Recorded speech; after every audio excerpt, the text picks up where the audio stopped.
জানাই স্বাধীনতা দিবসের শুভেচ্ছা। সকলের সামনে এই বিশেষ দিনে আমাকে কিছু বলার জন্য সুযোগ করে দেওয়ার জন্য ধন্যবাদ। পরাধীনতার শৃঙ্খল থেকে মুক্তি পাওয়ার দিনটিকে উদযাপন করতে আজ আমরা সবাই এখানে মিলিত হয়েছি। 1947 সালে 15ই আগস্ট ব্রিটিশদের 200 বছরের শাসন থেকে আমাদের দেশ স্বাধীন হয়েছিল। অকথ্য অত্যাচার, এই অত্যাচার পরাধীনতার বেড়াচাল থেকে ভারতকে ভারতবর্ষের মুক্ত করতে আত্মবলিদান দিয়েছেন বহু বীর। এদের মধ্যে উল্লেখযোগ্য হলেন মহাত্মা গান্ধী, নেতাজি সুভাষচন্দ্র বোস, ভগৎ সিং প্রমুখ। দেশকে স্বাধীনতা এনে দেওয়ার পিছনে এদের অবদান অনস্বীকার্য। এই শুভ দিনে তাদের প্রণাম জানাই। এই দিনে দেশের কল্যাণের জন্য নিজের কাছে শপথ গ্রহণ করুন। সবসময় দেশের জন্য নিজেকে উৎসর্গ করব।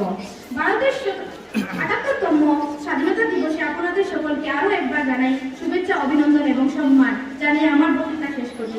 জয় হিন্দ, জয় ভারত।